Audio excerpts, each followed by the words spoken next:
மக்கள் விரும்பும் முதல்வர் வேட்பாளர் விஜய் அப்படின்னு ஒரு ஸ்ட்ராட்டஜி ஒன்று டிவிகே மூலியமா ட்ரெண்ட் பண்ணிட்டு இருக்காங்க. இதே மாதிரி திமுக மாதிரியான செயல்பாடுகள் தான், அதுவும் ஓடிபி கேட்கறது, செவுத்துல ஸ்டிக்கர் ஒட்டுறது, இந்த மாதிரி. இது எப்படி இதுல மக்களுக்கு என்ன லாபம் இருக்கு? ஸோ நான் கட்சி ஆரம்பிப்பேன், சில ஸ்ட்ராட்டஜி அது இதெல்லாம் பண்ணுவேன் கார்பரேட் ஸ்டைலில், அதுக்கப்புறம் நீங்க என்ன சிஎம் ஆக்கிடுங்க. உங்களுக்கு நல்லது இருக்கு, நல்லது நடக்குமா, அதெல்லாம் கிடையாது. நான் சிஎம் ஆகும், நீங்க எனக்கு ஓட்டு போடணும், அவ்வளவுதான் உங்க வேலை. அவரோட சுய நலத்துக்காக பண்றாரு. இது அதான்.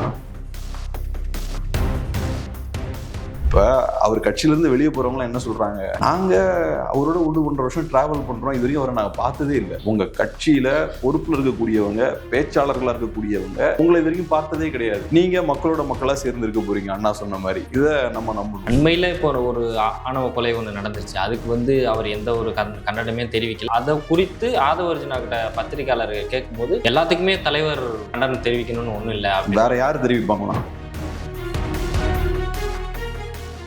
மக்கள் விரும்பும் முதல்வர் வேட்பாளர் அப்படின்றது மக்கள் முடிவு பண்ணணும்ல. இவங்களே முடிவு பண்ணி அதை ஸ்ட்ராட்டஜியா கொண்டு வந்து சேர்க்கறதுன்றது எப்படி சரியா இருக்கும்? இது வரைக்கும் எங்கேயுமே பெருசா பேசப்படல. திமுக மாதிரியான ஒரு கட்சி கார்பரேட் ஸ்டைல்ல எலெக்ஷனை டீல் பண்றாங்கன்னா அது எதை காட்டும்? அது ஒரு ஊழலோட வெளிப்பாடு தான். ஸோ அந்த மாதிரியான ஒரு வழிமுறையை மாற்றத்துக்கான அரசியல்வாதினான்னு சொல்லக்கூடியவர் பண்ணக்கூடாது. அது தவறான வழிமுறை. ராஜ்மோகன் அவர்கள் சொல்றாங்க, இப்ப இந்த குழந்தையின் கண்ணீரை துடைப்பவர் நாளைக்கு தமிழ்நாட்டின் மக்களோட கண்ணீரை துடைப்பார் அப்படின்னு மாதிரி.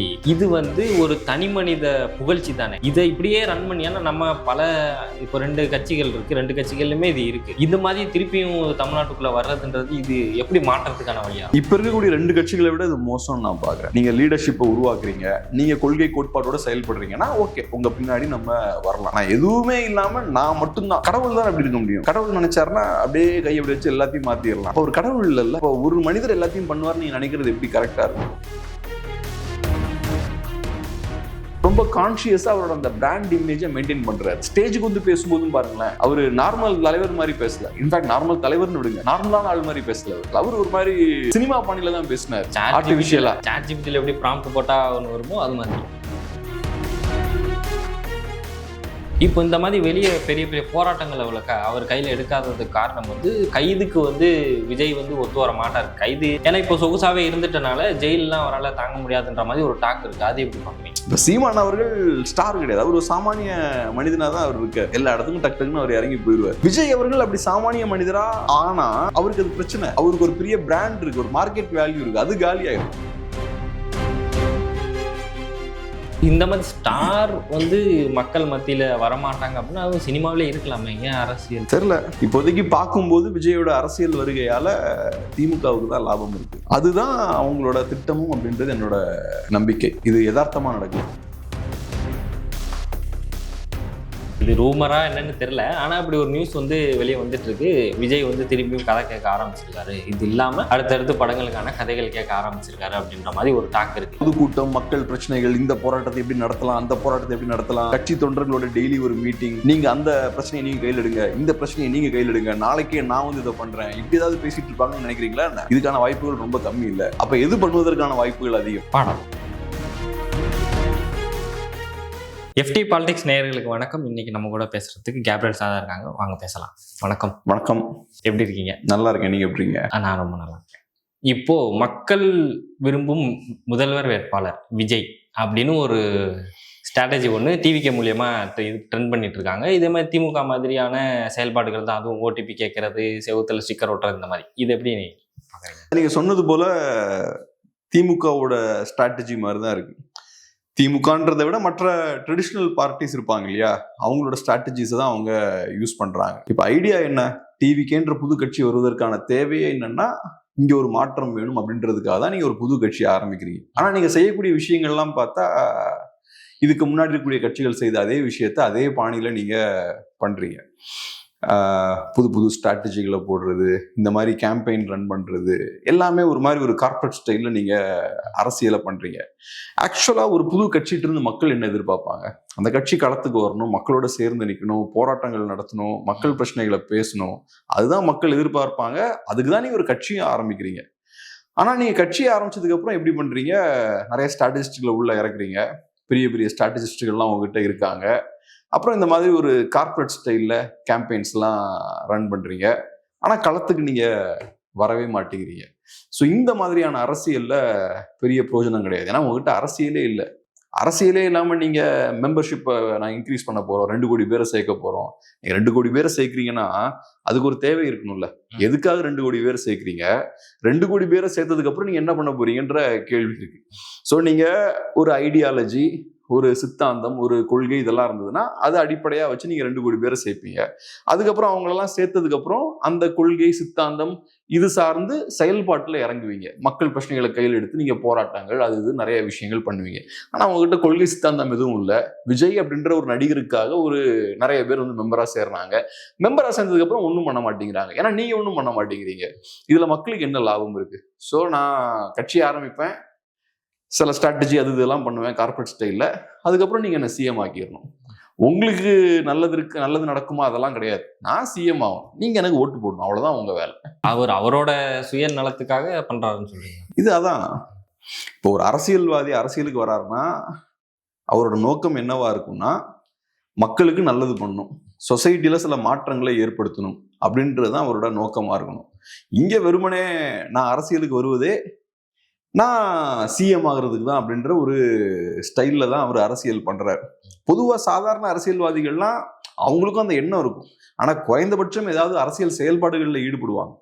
ஏன்னா இப்படி பச்சையா எனக்கு ஓட்டு போடுங்க, நான் எதுவும் பண்ண மாட்டேன்னு சொன்னால் நல்லா இருக்காது. அதனால சில விஷயங்கள் பண்ணுற மாதிரி பண்ணுவாங்க. ஆனால் டிவிக்கே பொறுத்தளவில் பெருசாக எதுவும் பண்ணவே மாட்டேங்கிறாங்க. இப்போதான் அவங்க பேசுகிறாங்க, இந்த மாதிரி அண்ணா அவர்கள் போன பாதையில் நம்ம போகணும், அதே மாதிரி மக்களோட சேர்ந்து மக்களுக்காக நின்று மக்களின் மக்களா நம்ம பயணிக்கணுன்ற மாதிரிலாம் பேசுறாரு. இது இப்பதான் புரியுது. அது இப்ப அவர் கட்சியிலிருந்து வெளியே போறவங்களாம் என்ன சொல்றாங்க, நாங்க அவரோட 1.5 வருஷம் டிராவல் பண்றோம், இது வரைக்கும் அவரை நாங்க பார்த்ததே இல்லை. உங்க கட்சியில பொறுப்புல இருக்கக்கூடியவங்க, பேச்சாளர்களா இருக்கக்கூடியவங்க உங்களை இது வரைக்கும் பார்த்ததே கிடையாது. நீங்க மக்களோட மக்களா சேர்ந்து இருக்க போறீங்க அண்ணா சொன்ன மாதிரி. இதை நம்ம நம்பணும். இப்போ அவங்க அண்மையில இப்போ ஒரு ஆணவ கொலை ஒன்று நடந்துருச்சு. அதுக்கு வந்து அவர் எந்த ஒரு கண்டனமே தெரிவிக்கல. அஜித்குமாருக்கு போனாரு. அதுக்கப்புறம் இது பெருமளவு பேசப்பட வேண்டியது ஒண்ணு. ஆனா இதை வந்து அவர் கையிலே எடுக்கல. ஆனா அதை குறித்து ஆதவ அர்ஜுனா கிட்ட பத்திரிகையாளர் கேட்கும்போது எல்லாத்துக்குமே தலைவர் கண்டனம் தெரிவிக்கணும்னு ஒண்ணும் இல்லை, வேற யாரு தெரிவிப்பாங்களா அப்படி சொல்லிட்டு போறாரு. அப்படி சொல்லிட்டு போறாரு. இதை எப்படி பாக்குறீங்க? இது எதாவது காட்டுதுன்னா அவர் ஒரு பெரிய ஸ்டார், கண்டிப்பா அவருக்கு ஓட்டு போட்டுருவாங்க, இந்த மாதிரி விஷயங்கள் எல்லாம் பேசணும்னு அவசியம் இல்லை அப்படின்ற மாதிரி சொல்றாரு. இப்ப ஆணவ கொலைன்றது அது ஒரு தனிநபர் சம்பந்தப்பட்ட விஷயம் கிடையாது. நம்ம தமிழ் சமூகத்துல இருக்கக்கூடிய பெரிய ஒரு பிரச்சனையோட வெளிப்பாடு. அப்போ ஒரு ஆணவ கொலை நடக்குதுன்னா அந்த இஷ்யூவை நீங்க கையில் எடுக்கணும். நம்ம சொசைட்டில இருக்கக்கூடிய ஒரு பெரிய பிரச்சனை இருக்கு பாருங்க, அதை அட்ரஸ் பண்ணணும். ஓவராலா சாதிய அந்த வன்முறைகளெல்லாம் எப்படி குறைக்கலாம், ஏன் நடக்குது, இந்த விஷயங்களெல்லாம் நீங்க ஒரு பேசு பொருளா மாற்றணும். அதுக்கப்புறம் பாசிட்டிவா சொசைட்டில இம்பாக்ட் ஏற்படுத்தணும். அதுதான் உங்க வேலை. இல்ல இதுக்கெல்லாம் இவர் பேச முடியுமா, எங்க தலைவர் இப்படி இதெல்லாம் பேச முடியும் அப்படின்னு சொல்றதுக்கு நீங்க கட்சியும் ஆரம்பிக்கல, அதுக்கு நீங்க தலைவரா அரசியலுக்கும் வரல. இது பேசிக்கான ஒரு விஷயம். ரெண்டாவது, விஜய் அவர்கள் நீங்க நல்லா நோட் பண்ணீங்கன்னா, நான் ஏற்கனவே சொல்லியிருக்கேன், திமுகவுக்கு பாதிப்பு ஏற்படுத்தக்கூடிய விஷயங்கள் எதையும் அவரு செய்யல. இப்போதைக்கு இந்த ஆணவ கொலை இஷ்யூவை பொறுத்தளவுல அது பெரிய ஒரு பிரச்சனையா வெடிக்கல. அஜித்குமார் பிரச்சனைய மாதிரி பெருசா அது வெடிக்கல. ஓரளவுக்கு அப்படியே அமைதியா தான் இருக்கு.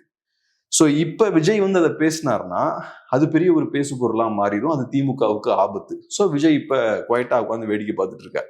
ஆனால் ஒன்ஸ் இந்த இஷ்யூ பெருசாச்சுன்னு வச்சுக்கோங்க, அஜித்குமார் இஷ்யூ மாதிரி இதுவும் பெருசாச்சுன்னா கண்டிப்பா விஜய் உள்ள வருவார். உள்ள வந்து என்ன பண்ணுவார்னா அதிமுக கையிலிருந்து அந்த அரசியலை பறிப்பார். அஜித்குமார் மேட்டர்ல அப்படிதான் நடந்தது. விஜய் ஒரு வாரம் வாயை திறக்கல. அப்புறம் அதிமுக அதை எடுத்து நிறைய ப்ரெஷர் போட ஆரம்பிக்கிறாங்க. அப்ப விஜய் உள்ள வர்றாரு. உள்ள வந்து என்ன பண்றாரு, இஷ்யூவை டைவர்ட் பண்றாரு. சோ அதிமுக எடுக்கக்கூடிய அதே அரசியலை விஜய் கையில் எடுக்கிறார். அப்ப என்ன ஆகும், அந்த அரசியல் மூலமா வரக்கூடிய லாபங்கள் ரெண்டா உடையுது. விஜய்க்கும் இபிஎஸ்க்கும் ரெண்டா பிரியுது. ஸோ ஃப்ரண்ட் பேஜ்ல இபிஎஸ் வர மாட்டார், விஜய் வருவார். அந்த மாதிரி டைவர்ட் பண்றது கரெக்டா உள்ள வருவார். ஸோ அதனால இப்போதைக்கு அவர் உள்ள வரல. பட் இந்த இஷ்யூ சூடாச்சுன்னா அவர் கண்டிப்பா உள்ள வருவார். எப்படி அஜித்குமார் மேட்டருக்கு உள்ள வந்து அதை திருப்பி விட்டாரோ அதே மாதிரி வருவார். ஆனா இப்போதைக்கு வரல. இது இப்போ மக்கள் விரும்பும் முதல்வர் வேட்பாளர் அப்படின்றது வந்து மக்கள் முடிவு பண்ணணும்ல. இவங்களே முடிவு பண்ணி அதை ஸ்ட்ராட்டஜியா கொண்டு வந்து சேர்க்கிறதுன்றது எப்படி சரியா இருக்கும்? இதுவரைக்கும் எங்கேயுமே பெருசா பேசப்படல. இது கார்ப்பரேட் ஸ்டைல் பொலிட்டிக்கல் மேனேஜ்மெண்ட்டுங்க, எலெக்ஷன் மேனேஜ்மெண்ட். எலெக்ஷனுக்கு முன்னாடி ஸ்லோகன்ஸ்லாம் போடுவாங்க. ஸ்லோகன்ஸ் போட்டு நீங்க பிரச்சாரம் பண்ண ஆரம்பிப்பீங்க. நிஜமான மக்களுக்கான கட்சிகள் இந்த மாதிரி சின்ன சின்ன ஸ்லோகன்ஸை வச்சு அரசியல் பண்ண மாட்டாங்க. இப்ப திமுக அந்த மாதிரி நிறைய ஸ்லோகன்ஸ்லாம் கிரியேட் பண்ணி பார்த்துருப்பீங்க. அதிமுக மற்ற கட்சிகள்லாம் பண்ணுவாங்க. இந்த ஸ்ட்ராட்டஜிஸ்டுகள்லாம் உள்ள இருக்கும்போது அவங்கள வச்சு ஸ்லோகன்ஸ் கிரியேட் பண்ணி, அப்புறம் அவங்களுக்கு பணபலம் இருக்கும், அதை யூஸ் பண்ணி அந்த ஸ்லோகன்ஸை ரொம்ப ஃபேமஸ் ஆக்குவாங்க. ஸ்டாலின் அவர்களும் இது மாதிரி நம்ம ஸ்லோகன்லாம் வச்சார்ல, இப்பயும் நிறைய ஸ்லோகன்ஸ் வச்சிருக்காரு, இதுக்கு முன்னாடியும் கொண்டு வந்திருந்தார். குறிப்பா டிஎம்கே இன்னும் ரொம்ப அக்ரெசிவா அந்த விஷயத்த பண்ணுவாங்க. ஸோ அதே ஸ்டைல்ல, அதே கார்ப்பரேட் ஸ்டைல்ல இவங்களும் பண்றாங்க. இப்ப திமுக மாதிரியான ஒரு கட்சி கார்ப்பரேட் ஸ்டைல்ல எலெக்ஷனை டீல் பண்றாங்கன்னா அது எதை காட்டுது? அது ஒரு ஊழலோட வெளிப்பாடு தான். ஒரு அரசியல்வாதி கையில ஆயிரக்கணக்கான கோடி ரூபாய் பணம் இருக்கு. அந்த பணத்தை யூஸ் பண்ணி பெரிய பெரிய ஸ்ட்ராட்டஜிஸ்டுகள் எல்லாம் உள்ள கொண்டு வந்து அந்த டீமுக்கு எல்லாம் ஃபண்ட் பண்ணி அவங்க பண்றாங்க. ஸோ பெரிய ஸ்ட்ராட்டஜிஸ்டுகள் ஒருத்தன் உள்ள கொண்டு வரானாலே அது ஊழலோட வெளிப்பாடு தான். நிறைய பணம் இவங்கிட்ட இருக்குன்றது தான் அது காட்டுது.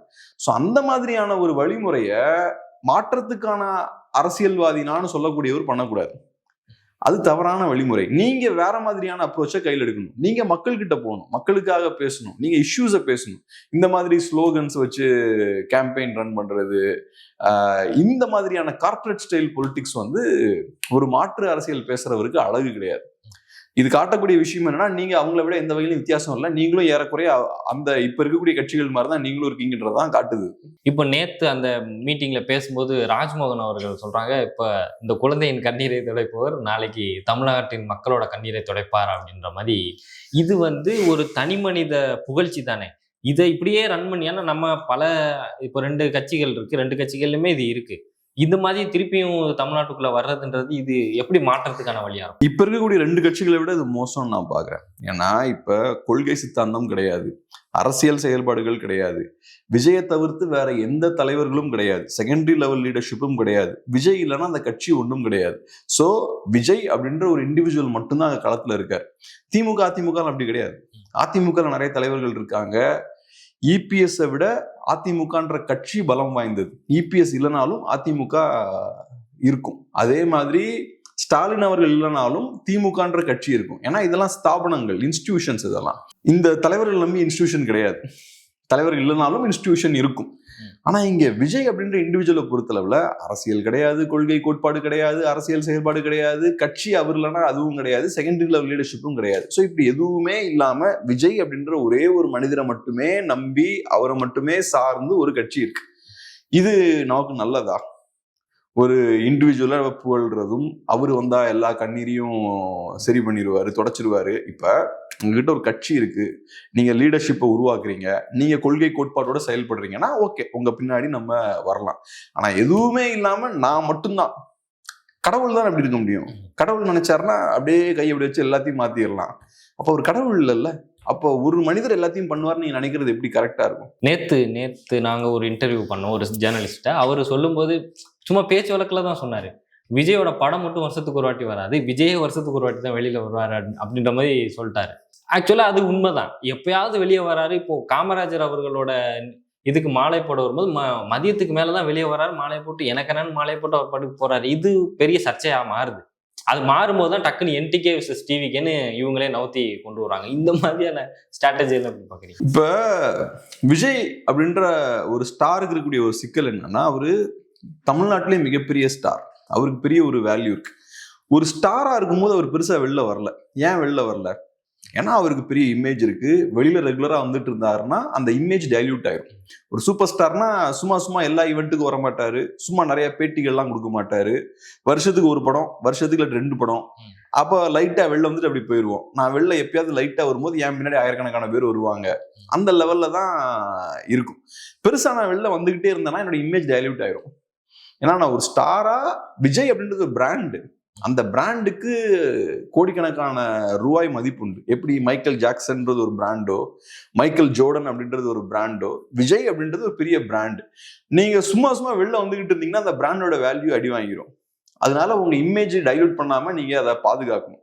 அதனால விஜயை பொறுத்தளவுல நான் எப்படி யோசிக்கிறேன்னா, இப்பவும் அவர் ஒரு சினிமா ஸ்டார் தான் உள்ளுக்குள்ள. ஃபியூச்சர்லயும் திரும்ப அங்க வர வேண்டி இருக்கும் அவருக்கு. ஸோ அதனால அவரோட இமேஜை காலி பண்ண அவர் அலோவ் பண்ண மாட்டார். நம்ம நினைக்கிற மாதிரி ஒவ்வொரு பிரச்சனை வரும்போதும் களத்துக்கு வர்றது, போராட்டங்கள் நடத்துறது, மக்களோட மக்களா இருக்கிறது, அப்படி ரெகுலரா வந்துகிட்டே இருந்தாருன்னா ஓவர் எக்ஸ்போஸ் ஆயிடுவார். ஓவர் எக்ஸ்போஸ் ஆயாச்சுன்னா விஜயோட இமேஜ் வந்து உடஞ்சிரும். ஸோ விஜயை பொறுத்தளவுல என்னோட இமேஜை நான் ரொம்ப பத்திரமா பாதுகாப்பேன். வருஷத்துக்கு 1-2 படம் பண்ணுவேன். அந்த படம் பண்ணும்போது நீங்களாம் அடிச்சு பிடிச்சி தியேட்டருக்கு வரணும். அதுதான் ஒரு சினிமா ஸ்டாரோட லாஜிக். இல்ல சூப்பர் ஸ்டார்லாம் அப்படிதான் பண்ணுவோம். ரஜினி அப்படிதானே, வருஷத்துக்கு 1-2 படம் தான். சும்மா நான் என்னோட இமேஜை வெளில இருந்து காட்ட மாட்டேன். நீ என்ன வந்து பார்க்கணும்னா நீ தியேட்டர்ல வந்து தான் பார்க்கணும். அந்த மாதிரியான ஒரு இண்டிவிஜுவலை நீங்க களத்துல இறங்கி நிறைய போராடணும் அப்படி இப்படின்லாம் சொல்லும் போது அவரால் அதை பண்ண முடியாது நேச்சுரலா. அதனால இவ்வளவுதான் அவரால் பண்ண முடியும். அதனால ரொம்ப கான்சியஸா அவரோட அந்த பிராண்ட் இமேஜை மெயின்டைன் பண்றாரு. ஸ்டேஜுக்கு வந்து பேசும்போதும் பாருங்களேன், அவரு நார்மல் தலைவர் மாதிரி பேசல. இன்ஃபேக்ட் நார்மல் தலைவர்னு விடுங்க, நார்மலான ஆள் மாதிரி பேசல. அவர் கேஷுவலா நம்ம பேசுற மாதிரி பேசல. சாதாரண தலைவர்கள் எப்படி பேசுவாங்க அந்த மாதிரி பேசல. அவர் ஒரு மாதிரி சினிமா பாணியில தான் பேசினார், ஆர்டிபிஷியலா. ChatGPT எப்படி ப்ராம்ப்ட் போட்டா ஒன்று வருமோ அது மாதிரி. ஆமா. ஸோ அதனால நீங்க அவரு அந்த மாதிரி தான் வர முடியும். வருஷத்துக்கு 1 தடவையோ 2 தடவையோ தான் வர முடியும். ஆனா நீங்க அவர் உங்க பிரச்சனைக்கெல்லாம் தீர்வா இருப்பாருன்னு நினைச்சீங்கன்னா அது கஷ்டம்.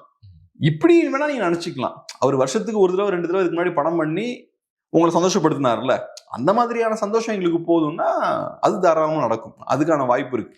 அவர் நாளைக்கு ஒரு ஊர்வலமோ அங்கங்க போகும்போது நீங்களும் ஜாலியா என்ஜாய் பண்ணலாம். ஆனா அரசியலை மாத்திடுவார் அப்படி இப்படிலாம் நினைக்கிறதுக்கு அங்க ஒன்றும் பெருசா கிடையாது. இப்போ இந்த மாதிரி வெளியே பெரிய பெரிய போராட்டங்கள் அவர் கையில எடுக்காததுக்கு காரணம் வந்து கைது, இந்த நடவடிக்கையெல்லாம் நடக்கும். கைதுக்கு வந்து விஜய் வந்து ஒத்து வர மாட்டார். கைது ஏன்னா இப்போ சொகுசாவே இருந்துட்டனால ஜெயிலெலாம் அவரால் தாங்க முடியாதுன்ற மாதிரி ஒரு டாக் இருக்கு. அது எப்படி பாக்குறீங்க? அந்த இடத்துக்கு நம்ம போக வேண்டாம்னு பாக்குறேன். நான் ஏற்கனவே சொன்ன மாதிரி விஜய் அவர்கள் ரெகுலரா வெளியே வந்தாச்சுன்னா ஒரு சாமானியனா மாறிடுவார்.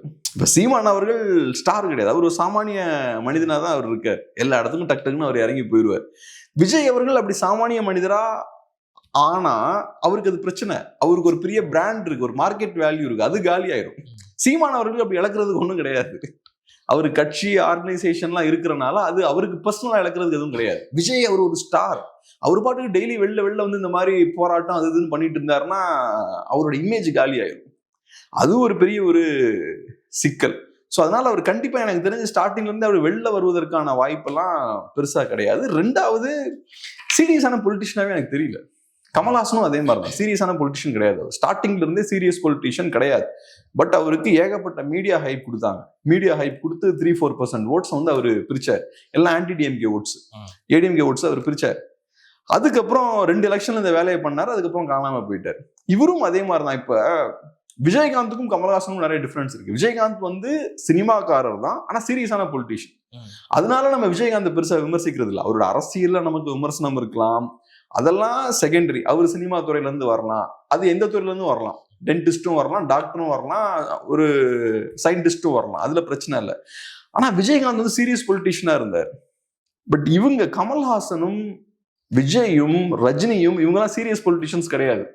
அரசியல்ல இவங்க சும்மா ஒரு விளையாட்டா தான் யூஸ் பண்றாங்க. இவங்க செய்யக்கூடிய விஷயங்களை வச்சு பார்த்தாலே நமக்கு தெரியும் இவங்க சீரியஸ் பொலிட்டிஷியன்ஸ் கிடையாது. இஷ்யூ பேஸ்டா அவங்களால பேச முடியாது. இவங்களால உட்கார்ந்து ஐடியாலஜி பத்தி விஜயால ஒரு 10 நிமிஷம் பேச முடியுமா? டெஃபினட்டா முடியாது. ஏன்னா அவரோட மேக்கே டிஃப்ரெண்ட். அவர் ஒரு என்டர்டெயின்மெண்ட் பேஸ்டான ஒரு ஆளு. என்டர்டெயின்மெண்ட் இண்டஸ்ட்ரியில ஃபுல்லா ஃபோக்கஸ் பண்ண ஒருத்தர். அங்க நல்லா ஃபோக்கஸ் பண்ணி பெரிய உச்சத்தை அவர் தொட்டுட்டாரு. அதுதான் அவரோட ஸ்ட்ரென்த். இது வேற, இது கம்ப்ளீட்டா வேற ஒரு ஃபீல்டு. எல்லாராலையும் அரசியல் பண்ணிட முடியாது. சிலவங்களுக்கு ஒரு டேலண்ட் இருக்கும், இன்னும் சில பேருக்கு வேற ஒரு டேலண்ட் இருக்கும். விஜய், கமல், ரஜினி இவங்கெல்லாம் இதுக்கான ஆட்கள் கிடையாது. இன்ஃபேக்ட் எனக்கு சின்ன வயசுல கமலோட ஒரு பேட்டிலாம் ஞாபகம் இருக்கு. அதுல கேட்பாங்க, நீங்க அரசியலுக்கு வருவீங்களான்னு கேட்பாங்க. எனக்கு அரசியல் தெரியாதுங்க, தெரிஞ்சா நான் வருவேன், எனக்கு தெரியாதே நான் எப்படி வருவேன் அப்படின்னு அவரு பேசியிருப்பாரு. அப்ப அம்மையார் ஜெயலலிதா, கருணாநிதி அவர்கள் எல்லாம் உயிரோடு இருந்த காலம் அது. அப்புறம் திடீர்னு அரசியலுக்கு 2019 வரும்போது என்ன மாறிடுச்சுன்னு எனக்கு தெரியல. ஸோ அதனால இவங்கெல்லாம் சீரியஸான பொலிட்டிஷியன்ஸே கிடையாது. இந்த மாதிரி ஸ்டார் வந்து மக்கள் மத்தியில வரமாட்டாங்க அப்படின்னா அதுவும் சினிமாவிலே இருக்கலாமே, ஏன் அரசியல் தெரியல. இப்போதைக்கு பார்க்கும்போது விஜயோட அரசியல் வருகையால திமுகவுக்கு தான் லாபம் இருக்கு.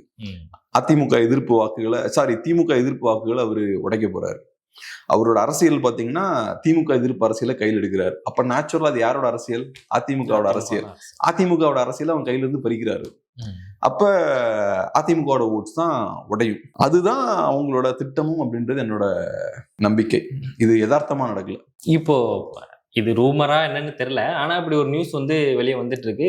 விஜய் வந்து திரும்பியும் கதை கேட்க ஆரம்பிச்சிருக்காரு, இது இல்லாம அடுத்தடுத்து படங்களுக்கான கதைகள் கேட்க ஆரம்பிச்சிருக்காரு அப்படின்ற மாதிரி ஒரு டாக் இருக்கு. இது ரூமர், அது கன்ஃபார்மா எந்த நியூஸும் தெரியல. ஆனா இப்படி ஒரு டாக் இருக்கு, பெரிய பெரிய ஜேர்னலிஸ்ட் எடுத்து பேசிட்டு இருக்காங்க. ஆமா, இப்படி கதை கேட்கறதா கேள்விப்படுறோம் அப்படின்ற மாதிரி. இல்ல அவர் வேற என்ன பண்ணிட்டு இருப்பாருன்னு நினைக்கிறீங்க? இப்ப இல்ல கொள்கை விளக்க பொதுக்கூட்டங்கள் நடத்துறாங்க. பொதுக்கூட்டம், மக்கள் பிரச்சனைகள், இந்த போராட்டத்தை எப்படி நடத்தலாம், அந்த போராட்டத்தை எப்படி நடத்தலாம், கட்சி தொண்டர்களோட டெய்லி ஒரு மீட்டிங், நீங்க அந்த பிரச்சனையை நீங்க கையில் எடுங்க, இந்த பிரச்சனையை நீங்க கையில் எடுங்க, நாளைக்கே நான் வந்து இதை பண்றேன், இப்படி ஏதாவது பேசிட்டு இருப்பாங்கன்னு நினைக்கிறீங்களா என்ன? இதுக்கான வாய்ப்புகள் ரொம்ப கம்மி இல்ல. அப்ப எது பண்ணுவதற்கான வாய்ப்புகள் அதிகம்? பாடம். ஸோ அதுதான் அவரோட ஸ்ட்ரென்த். ஸோ எனக்கு தெரியல, எனக்கு டேட்டாலாம் இல்லை, எனக்கு இன்ஃபர்மேஷன்லாம் இல்லை, நம்ம ஒன்றும் அவ்வளோ பெரிய ஆள் கிடையாது, பெரிய சோர்ஸ்லாம் வச்சிருக்க அளவுக்கு நமக்கு பெரிய ஆள் கிடையாது. ஆனால் விஜய் அவர்களோட செயல்பாடாக பார்க்கும்போது அரசியலில் பெருசாக எதுவும் பண்ணல. அப்போ சும்மா இருக்க மாட்டார்ல. அவர் கண்டிப்பாக ரொம்ப சக்ஸஸ்ஃபுல்லான ஆள். அவர் கடுமையான உழைப்பாளியாக தான் அவர் கண்டிப்பாக இருப்பார். ஹார்ட் ஒர்க்கராக இருக்கனால தான் இவ்வளோ பெரிய இடத்துக்கு வந்து உட்கார்ந்துருக்காரு. ஸோ சும்மா கண்டிப்பாக இருக்க மாட்டார். அவர் அரசியல் செயல்பாடுகளை பார்த்தா அங்கே பெருசாக வேலை நடக்கல. அவரை நேரில் போய் யாரும் பெருசாக சந்திச்சிட முடியாது.